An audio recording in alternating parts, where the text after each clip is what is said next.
अथैकोनत्रिंशोऽध्यायः 29वां अध्याय। दारुका वन में राक्षसों के उपद्रव एवं सुप्रिय वैश्य की शिव भक्ति का वर्णन। सूत जी बोले, इसके उपरांत मैं परमात्मा शिव के नागेश नामक परम श्रेष्ठ ज्योतिर्लिंग की जिस प्रकार उत्पत्ति हुई उसे कह रहा हूँ। पार्वती के वरदान से अहंकार में डूबी हुई दारुका नामक एक राक्षसी थी। उसका पति दारुक भी महाबलवान था। वह अनेक राक्षसों को साथ लेकर सत्पुरुषों को दुख दिया करता था और यज्ञ का ध्वंस तथा लोगों के धर्म का ध्वंस किया करता था। पश्चिम सागर के तट पर उसका एक वन था जो चारों ओर 16 योजन विस्तृत तथा सर्व समृद्धिपूर्ण था। दारुका राक्षसी अपने क्रीड़ा विलास के निमित्त वहां नित्य विचरण करती थी। वह वन सुंदर भूमि, नाना प्रकार के वृक्ष तथा अन्य सभी उपकरणों से युक्त था। देवी ने उस वन की देखरेख का भार दारुका को दिया था, जिसके लिए वह अपने पति के साथ अपनी इच्छानुसार जाया करती थी। वह दारुक राक्षस भी अपनी पत्नी दारुका के साथ वहां निवास कर सभी को भय देने लगा। उससे पीड़ित हुए वहां के निवासी महर्षि औरव की शरण में गए और सिर झुकाकर उन्हें प्रेम पूर्वक नमस्कार कर कहने लगा। लोग बोले, हे महर्षि, हमको शरण दीजिए, अन्यथा दुष्ट हम लोगों को मार डालेंगे। आप सब कुछ करने में समर्थ हैं, आप तेज से प्रकाशवान हैं। पृथ्वी पर आपके सिवा कोई भी हम लोगों का शरणदाता ऐसा नहीं है जिसके पास हम लोग जाएं और वहां रहकर सुख प्राप्त करें। हे महर्षि, आपको देखते ही सभी राक्षस दूर भाग जाते हैं, क्योंकि आप में अग्नि के समान शिव का तेज प्रज्वलित होता रहता है। सूत जी बोले, लोगों के द्वारा इस प्रकार प्रार्थना किए जाने पर शरण देने वाले मुनि श्रेष्ठ औरव ने व्यथित होकर उनकी रक्षा के लिए यह वचन कहा। और वह बोले, यदि अत्यंत बलशाली ये राक्षस पृथ्वी पर प्राणियों का वध करते रहेंगे तो वे स्वयं मर जाएंगे। यदि वे इसी प्रकार यज्ञ विध्वंस करते रहेंगे तो सभी राक्षस स्वयं अपने प्राणों से हाथ धो लेंगे। यह मैं सत्य कहता हूँ। सूत जी बोले, लोगों को सुख देने वाले महर्षि और उन लोगों से इस प्रकार कहकर तथा प्रजाओं को धीरज देकर विविध प्रकार से तप करने लगे।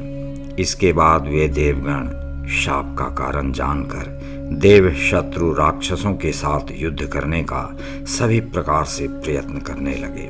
उस समय इंद्रादि समस्त देवगण अनेक विध अस्त्र शस्त्रों को धारण कर सभी उपकरणों के साथ युद्ध के लिए वहां उपस्थित हुए।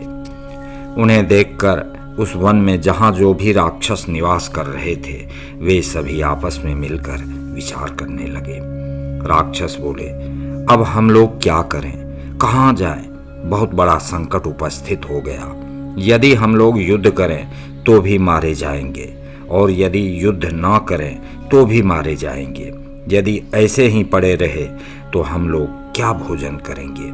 यह तो बड़ा दुख का अवसर उपस्थित हुआ। कौन इस दुख को दूर करेगा? सूत जी बोले, वहां पर इस प्रकार ऐसा विचार करके भी उन दारुकादि राक्षसों को जब कोई उपाय नहीं सूझा तब वे बहुत दुखी हुए।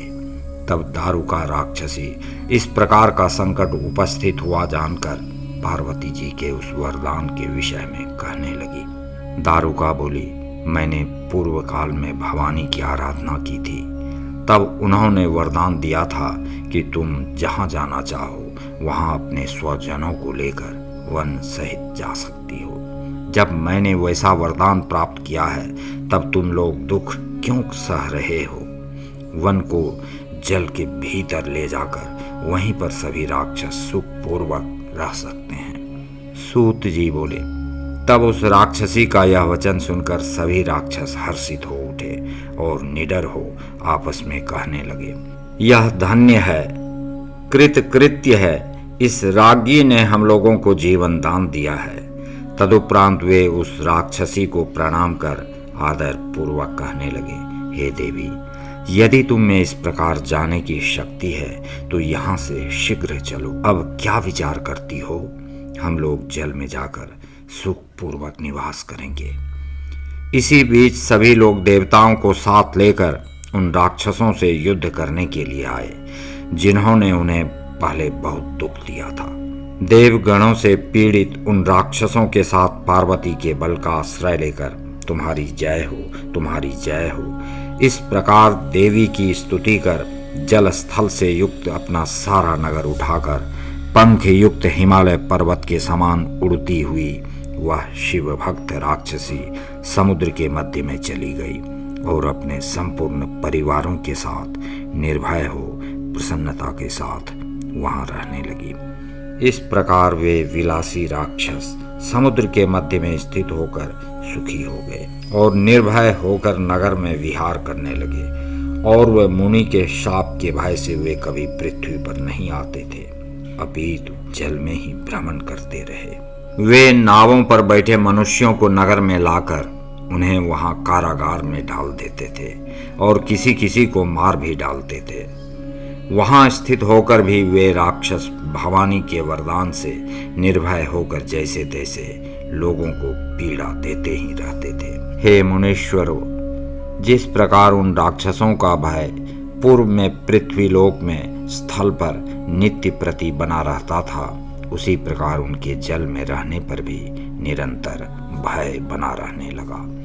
किसी समय वह राक्षसी जल में स्थित अपने नगर से निकलकर लोगों को पीड़ा देने के लिए पृथ्वी पर जाने का मार्ग रोककर स्थित हो गई। इसी समय वहां चारों ओर से मनुष्यों से भरी हुई बहुत सी सुंदर नावें आईं। मनुष्यों से भरी उन नावों को देखकर हर्ष से भरे हुए उन दुष्ट राक्षसों ने शीघ्रता से जाकर नाव पर स्थित लोगों को वेग पूर्वक पकड़ लिया। उन महाबली राक्षसों ने उन्हें अपने नगर में लाकर दृढ़ बेड़ियों से बांधकर कारागार में डाल दिया।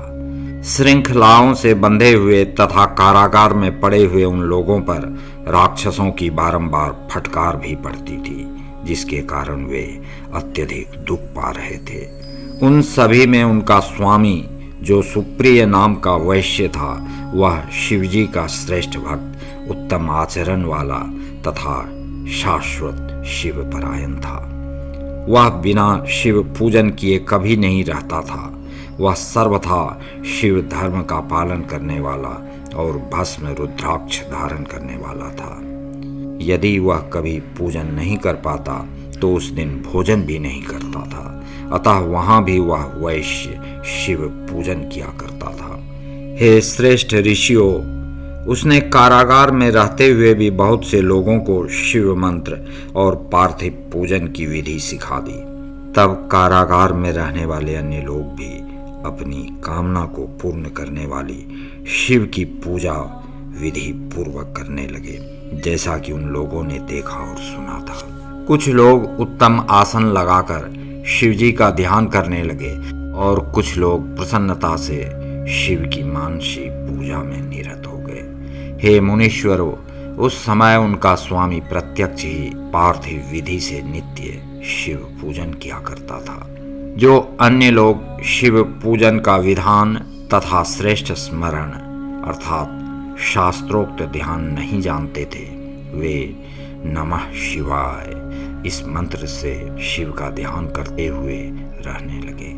सुप्रिय नामक जो शिव भक्त श्रेष्ठ वैश्य था, वह मन में शिव जी का ध्यान करता हुआ वहां शिव पूजा किया करता था।